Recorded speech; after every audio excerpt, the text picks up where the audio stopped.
भारत की संस्कृति और वास्तुशिल्प सदियों से दुनिया को लुभाता रहा है। सृजनशीलता से भरे भारत के लंबे इतिहास में अलग अलग जातियों का कौशल उनकी विशिष्ट पहचान रहा है। आज हम बात करेंगे ऐसी ही स्वाभिमानी और सृजनशील कौम की जिसका हुनर नींव की ईंट से लेकर शिखर तक में समाया है। वो खुद अपने बारे में कम बोलते हैं क्योंकि सदियों से उनका हुनर खुद बोलता है। यह अनूठा समाज है कुमावत समाज। कुमावत शिल्पियों को शिल्पकला ईश्वर प्रदत्त अनूठा वरदान है।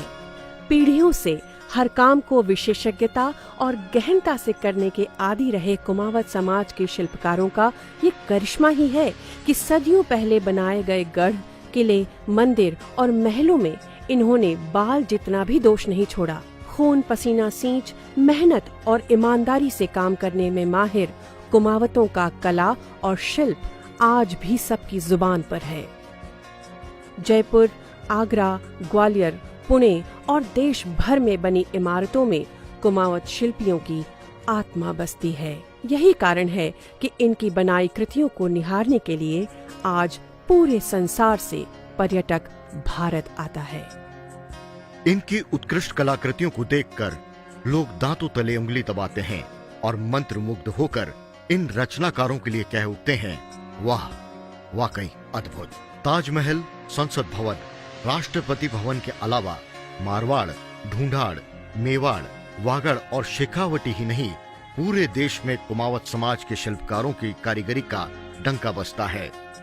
मेवाड़ में मंडन, नामा और पूंजा की देखरेख में बने अद्वितीय किलों और मंदिरों में कुमावत समाज के शिल्पियों के हथौड़े, करनी, छैनी की खनक गूंजती है। शेखावटी की हवेलियां और महलों के चित्रांकन में कुमावतों की कलम का दिग्दर्शन होता है और दुनिया इसे नायाब कारीगरी का उदाहरण मानकर देखने चली आती है। चित्तौड़ का विजय स्तंभ, जयपुर का हवा महल, सिटी पैलेस और आमेर का विश्व प्रसिद्ध किला आदि अनगिनत इमारतों को तराशने वाले कुमावत समाज पर पूरे देश को नाज है। राजस्थान के मारवाड़, मेवाड़, वागड़, हाड़ौती, शेखावाटी और ढूंढाड़ के अलावा कुमावत समाज के लोग गांव, ढाणियों और शहरों में रचे बसे हैं। ईमानदारी, कर्तव्य निष्ठा, सच्चाई तो जैसे इन शिल्पियों का जीवन दर्शन है। इनकी कला से सजा हमारा राजस्थान, जिसके कण कण में इनकी अनूठी कारीगरी झलकती है। सलाम है इनके योग्य पूर्वजों को जिन्होंने इस धरती माता का अनूठा श्रृंगार किया। धन्य है इनकी माताएं जिन्होंने इन्हें ईमानदारी का पाठ पढ़ाया। यही कारण है कि आज भी लोगों को कुमावत कारीगरों पर ही भरोसा है। लाला कैकटिया ने ही तो इस गुलाबी नगरी का मानचित्र बनाया था। अष्ट सिद्धि नवनिधि के आधार पर बसाए इस जयपुर के निर्माण में बाल जितना भी दोष नहीं छोड़ा। राजस्थान को खूबसूरत बनाने वाले शिल्पियों को वास्तुशास्त्र और भवन निर्माण का ईश्वर प्रदत्त ज्ञान है। देश की राजधानी दिल्ली में तो कुमावत शिल्पियों का जलवा रहा है। रायसीना हिल्स, जयपुर हाउस की नेशनल आर्ट गैलरी और न जाने क्या क्या बना दिया इनके पूर्वजों ने। इनकी साधना भी उच्च श्रेणी की है। चाहे कुछ भी हो जाए, काम में दोष और ओलमा नहीं रहता। आदिकालीन पौराणिक कुमावत जाति के लोग शिल्पी, सलावत, वास्तुविद, चित्रकार, गजधर, संतरास, राजमिस्त्री, राजकुमावत और उस्ता जैसी उपाधियों से सुशोभित हैं। महाराणा कुंभा हो या जयपुर के महाराजा सवाई जय सिंह द्वितीय, इनके आदेश पर इन शिल्पियों ने इमारतों को अपनी हथौड़ी से ऐसा तराशा कि गढ़ और किलों के बाहर चाहे राजा महाराजा का नाम हो, लेकिन भीतर तो कुमावत शिल्पियों का खून पसीना ही बह रहा है। सैन्य सुरक्षा के लिहाज से कुमावत शिल्पियों ने जो गढ़ और किले बनाए, इतिहास गवाह है कि वो लंबे वक्त तक अजेय रहे। कुमावत समाज के लोग खेती भी करते हैं, इसीलिए इनको खेतड़ भी कहा गया। इस जाति का उद्गम चित्तौड़ से हुआ। पंडित रमेश चंद्र गुणार्थी ने जातियों की खोज लेख में कुमावत जाति का उल्लेख किया है। कीर्ति स्तंभ के वास्तुकार जयिता और उनके पुत्रों ने भी कई निर्माण किए। चित्तौड़ का विजय स्तंभ, जिसे कीर्ति स्तंभ भी कहा जाता है, इसे बनाने में कुमावत समाज के कुशल शिल्पकारों का ही हुनर था। मेवाड़ नरेश राणा कुंभा ने महमूद खिलजी के नेतृत्व वाली मालवा की सेना पर सारंगपुर की लड़ाई में विजय हासिल की। इसी विजय के प्रतीक स्वरूप विजय स्तंभ बनाने का आदेश दिया गया। सन 1440 से 1448 तक हुए निर्माण कार्य के बाद राणा कुंभा इस कृति से इतने प्रभावित हुए कि उन्होंने स्तंभ के वास्तुशिल्पी को सकल वास्तु विशारद की उपाधि दी। इन शिल्पकारों के सम्मान में आयोजित भव्य कार्यक्रम में राणा कुंभा ने सलावत, वास्तुविद, चित्रकार, गजधर, संतरास, राजमिस्त्री जैसी अलग अलग उपाधियों से नवाजे जाने वाले शिल्पकारों को एक नई उपाधि देते हुए कहा, हे कुमावतों, आपकी कला अद्भुत है, आप लोग धन्य हैं। अपनी कला के बदौलत पहचान बनाने वाले कारीगरों को उस दिन कुमावत के रूप में एक नई पहचान मिली। राणा कुंभा ने कुमावत शब्द की व्याख्या करते हुए कहा, कु शब्द का अर्थ है धरती, और धरती माँ का श्रृंगार करे, रक्षा करे, वही कहलाए कुमावत। पूना के बैरिस्टर गणपतराव भिवाजी बैताड़े की मराठी पुस्तक आमची जाति में कुमावत समाज का उल्लेख किया गया है। उन्होंने लिखा कि महाराणा कुंभा ने कीर्ति स्तंभ बनाने के बाद सलावट आदि वास्तुकारों को कुमावत उपाधि से नवाजा। शिलालेख के अनुसार वो चैत्र सुदी अष्टमी थी। अगले दिन रामनवमी का पावन दिन था, लिहाजा कुमावत जाति अपना उद्गम रामनवमी से ही मनाती है। महाराणा कुंभा के मन में कुमावत समाज के शिल्पकारों के प्रति अटूट विश्वास था। इसीलिए 15वीं शताब्दी में कुमावत समाज के हुनरमंद शिल्पकारों को ही कुंभलगढ़ किले के निर्माण की जिम्मेदारी दी। कुमावत समाज के महान शिल्पी खेता के पुत्र मंडन उस समय के मेवाड़ के राजशिल्पी थे। उन्होंने इसका मानचित्र तैयार किया और अपनी देखरेख में इस अद्भुत किले का निर्माण किया। इस किले के गढ़ रूपी परकोटे पर एक साथ 4 घुड़सवार दौड़ सकते हैं। चीन की दीवार की तर्ज पर 36 किलोमीटर लंबे मजबूत परकोटे ने इसे अभेद्य बनाए रखा।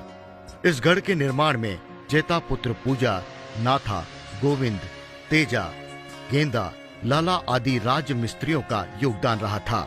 मंडन वास्तुशास्त्र के प्रसिद्ध ज्ञानी थे, जिन्होंने कई ग्रंथ लिखे, जिनमें एक ग्रंथ राजवल्लभ बहुत प्रसिद्ध है। कुमावत समाज की भवन निर्माण शैली जग जाहिर रही है। वास्तु के महापंडित मंडन खनारिया महाराणा कुंभा के राजशिल्पी थे। इनके वंशज चित्तौड़ के सलावट मोहल्ले में निवास करते हैं। मंडन ने 9 ग्रंथों की रचना की, जिनमें देवता मूर्ति, प्रसाद मंडन, वास्तुशास्त्र, रूप मंडन आदि शामिल हैं। मंडन के पुत्र नाथा भी विद्वान थे। उन्होंने वास्तु मंजरी ग्रंथ लिखा। गोविंद ने 3 ग्रंथों में यथा कलानिधि, उद्धार धारिणी, दीपिका जैसी महत्वपूर्ण सामग्रियां लिखी, जबकि शिल्पकार ईश्वर का आमेर दुर्ग के निर्माण में अभूतपूर्व योगदान रहा। उदयपुर संग्रहालय में सुरक्षित एक 71 गज के लेख में ईश्वर के पुत्र छीतर का उल्लेख है। यही खेता खनारिया के 2 पुत्र मंडन और नाथा मंडन हैं। लाखा के पुत्र जैता, मंडावरा व उनके भाई नारद का उल्लेख चित्तौड़ के महावीर प्रसाद की प्रशस्ति में हुआ है। इनके वंशजों ने अनेक किले और मंदिरों का निर्माण करवाया। विक्रम संवत 1515 के एक लेख में लाखा मंडावरा को सकल वास्तु शास्त्र विशारद बताया गया है। जैता के पुत्रों में नापा, यामा, पुंजा, भूमि, चुथी व बलराज थे। संवत 1538 में प्रकाशित मूर्ति लेख में शिल्पकार सिंहा ने शांतिनाथ जी की मूर्ति बनाई थी। विक्रम संवत 1587 के लेख में मंदिर के जीर्णोद्धार का भी वर्णन है। नीलकंठ मंदिर के स्तंभ पर विक्रम संवत 1787 के लेख में बापा के पुत्र वीरभाना मंडावरा का जिक्र है। संवत 1832, 1833 व 1839 के लेखों में गजधर शिल्पकारों के नाम के आगे सलावट लिखा है। चित्तौड़गढ़ के किले को बनाने में कुमावत जाति के वास्तुशास्त्रियों का बड़ा योगदान मिलता है। उदयपुर के एकलिंगजी परिसर में 108 मंदिरों का निर्माण महाराणा मोकल के समय राजशिल्पी खेता खनारिया की देखरेख में हुआ। महात्म के श्लोक में लिखा है, यहाँ पर शिल्पियों ने अद्भुत तोरण द्वार बनवाया। इसके निर्माण में पामा और नापा खनारिया के नाम का उल्लेख मिलता है। महाराणा मोकल ने राजशिल्पी खेता खनरिया को सकल कलाधर की उपाधि प्रदान की थी। रणकपुर जैन मंदिर को सेठ धन्ना शाह ने बनवाया और इसे डिजाइन किया देपाक देपाक ने। सन 1335 में निर्माण कार्य इसका शुरू हुआ और पूरा होने में 65 साल लग गए। शिल्पी दीपा के अलावा जेता मंडन, करनाल, रत्ना, धन्ना व इनके वंशज जैसा व जावे का भी अभूतपूर्व योगदान रहा। फालना के पास दीपा गांव में यह शिल्पी मेहरावड़ा गोत्र के कुमावत शिल्पी थे। रत्ना सारडीवाल व जेता मंडन खनारिया गोत्र के थे। चित्तौड़ में किशनलाल जी व चतुर्भुज खनारिया शिल्पी मंडन खानदान के उच्च कोटि के वास्तुशिल्पी थे। ढूंढाड़ के गुमनाम वास्तुशिल्पियों ने आमेर नरेश जयसिंह प्रथम के आदेश पर ताजमहल का निर्माण करवाया। शाहजहां ने 6 जून 1631 को आदेश दिया कि ताजमहल निर्माण आमेर के राजाओं की आगरा स्थित हवेलियों की जगह पर होगा। बादशाह शाहजहां आमेर महल के निर्माण से प्रभावित थे। ऐसे में उन्होंने ताजमहल बनाने के लिए ढूंढाड़ के कारीगरों को मांगा। 21 जून 1632 को योग्य वास्तुकारों को मकराना में मौजूद मुगल अधिकारियों के पास भेजने के लिए लिखा गया। ढूंढाड़ से करीब 20,000 शिल्प पारखी भेजे गए, जिन्होंने 20 वर्ष में विश्व के